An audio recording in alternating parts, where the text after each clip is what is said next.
तो आज की वीडियो में बात करने वाले हम फ्लूकोनाजोल टेबलेट के बारे में। तो हमारी जो फ्लूकोनाजोल टेबलेट होती है एक तरीके की एंटी फंगल ड्रग होती है। ये क्या करती है कि जो फंगल इन्फेक्शन है उसको ठीक करने का काम करती है। तो इस वीडियो में देखने वाले हैं कि फ्लूकोनाजोल टेबलेट कैसे काम करती है, इसका यूजेस क्या है और इसका कितना डोज हमें देना चाहिए और हमें कब इसे नहीं देना चाहिए और इसके साइड इफ़ेक्ट के बारे में भी देखने वाले हैं। तो मैं हूं विशाल प्रजापति, एक बार फिर से स्वागत करता हूं आप सभी का आपके अपने चैनल ट्रिक फार्मेसी में।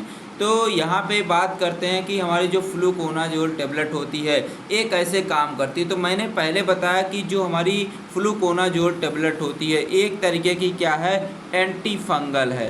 पहला पॉइंट क्या याद रखेंगे कि एंटी फंगल ड्रग है, ठीक है। मीन्स ये क्या करती है कि जो फंगल इन्फेक्शन है उसको ट्रीट करने का काम करती है। वे कैसे काम करती है इसके बारे में देख लेते हैं कि जो हमारा फ्लूकोनाजोल टेबलेट होती है ये क्या करती है कि जो फंगस का सेल वाल होता है, जो फंगस का सेल वाल संथिज होता है उसको क्या करता है, इनहिबिट कर देता है। जब सेल वाल इनहिबिट हो जाएगा तो हमारा जो फंगस रहेंगे वो क्या हो जाएंगे, हमारे मर जाएंगे। तो हमारे बॉडी में इनका रिप्रोडक्शन क्या हो जाएगा, प्रिवेंट हो जाएगा, रुक जाएगा। तो आइए देखते हैं कैसे होता है, इसके बारे में समझते हैं कि कैसे होता है। तो हमारा जो फ्लूकोनाजोल टेबलेट है जैसे हमने खाया, अगर हमारे मान लेते हैं कि बॉडी पे कहीं पे फंगल इन्फेक्शन है तो फ्लूकोनाजोल टेबलेट क्या करती है कि जो फंगस होता है, फंगस में एक एंजाइम होती है जिसके वजह से सेल वॉल की संथिज होती है। तो उस एंजाइम का नाम है लेनोसेट्राल 1,14 डीमेथाइलेज, ठीक है। एक तरीके का ये क्या है, एंजाइम है। ये क्या करता है कि ये एंजाइम को, ये हमारा जो फ्लूकोनाजोल ड्रग है ये क्या करेगा, इस एंजाइम को इनहिबिट कर देगा। जैसे ही हमारा ये एंजाइम इनहिबिट होगा तो हमारा जो लेनोसेट्राल से एर्गोसेट्रॉल नहीं बन पाएगा। जब हमारा लेनोसेट्रॉल से एर्गोसेट्रॉल नहीं बन पाएगा तो हमारे फंगस के सेल वॉल की संथिज नहीं हो पाएगी। मीन्स हमारा क्या है, जो फंगस ग्रोथ था वह हमारा क्या हो जाएगा, रुक जाएगा। तो आई होप आपको समझ में आ गया होगा कि कैसे हमारी फ्लूकोनाजोल टेबलेट जो है हमारे बॉडी में जाने के बाद काम करती है, ठीक है।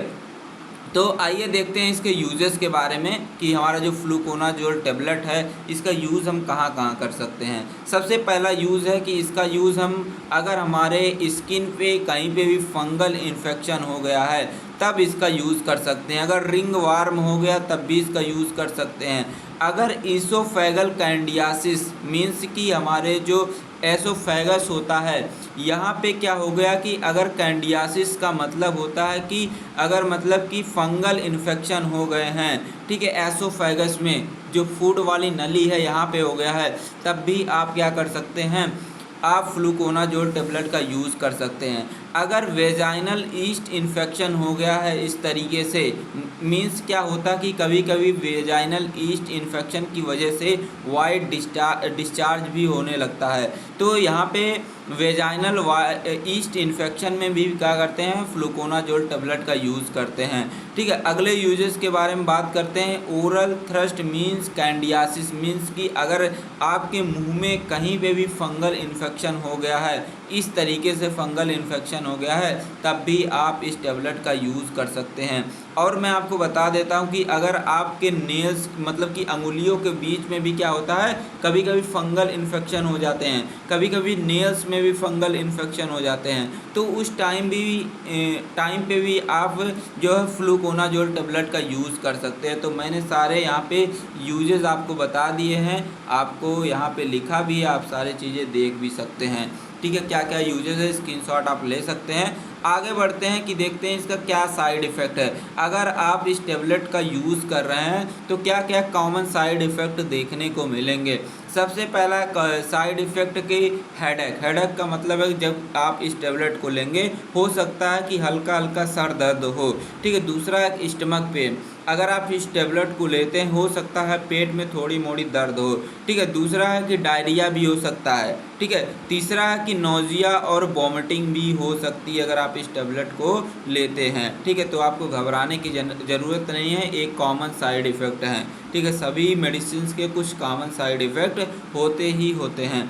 अब बात करते हैं इसके डोजेस के बारे में। वेरी इंपॉर्टेंट ये पॉइंट है डोजेस के बारे में। तो जो डोज है, अगर मैं एडल्ट पर्सन की बात करता हूँ तो एक टेबलेट आपको सप्ताह में लेनी है, ठीक है। एक सप्ताह में आपको एक टेबलेट लेनी है 150 mg की जो टेबलेट आती है, वह आपको एक सप्ताह में एक टेबलेट लेनी है। अगर आप रिकमेंड करना चाहें तो आप या तो अल्टरनेटिव 3 दिन बाद आप एक टेबलेट ले सकते हैं, ठीक है। आप या इस तरीके से ले सकते हैं या आप 3-3 दिन बाद आप एक टेबलेट को ले सकते हैं। तो ये हमारा हो गया डोजेज हो गया। अब आगे हम बात करने वाले हैं इसकी क्या वार्निंग है, मतलब कब हमें फ्लूकोनाजोल टेबलेट को नहीं लेना चाहिए। बहुत इंपॉर्टेंट पॉइंट है, ठीक है। अगर आपको किसी भी एजोल कैटेगरी की जो ड्रग्स आती हैं, जो मेडिसिन्स आती हैं, ठीक है, मतलब कि ऐसी मेडिसिन जिसके लास्ट में एजोल वर्ड हो, उसको बोलते हैं एजोल ग्रुप ड्रग बोलते हैं। अगर आपको एलर्जी है उस ड्रग से तो आपको नहीं लेनी है। मीन्स अगर आपको फ्लूकोनाजोल टेबलेट से एलर्जी है तो आपको नहीं लेना है, ठीक है, ये आपको ध्यान देना है। अगर कोई भी फीमेल प्रेग्नेंट है तब भी उसको फ्लूकोनाजोल नहीं देना। अगर किसी को लीवर डिजीज़ है तब भी उसको फ्लूकोनाजोल नहीं देना है। अगर किडनी डिजीज़ है, मतलब किडनी में प्रॉब्लम है, तब भी आपको फ्लूकोनाजोल टेबलेट नहीं देनी है। ये आपको वार्निंग याद रखनी है, ठीक है। तो आई होप आपको वीडियो अच्छी लगी होगी। Thanks for watching. मिलते हैं हम नेक्स्ट वीडियो में, तब तक के लिए टेक केयर, बाय बाय।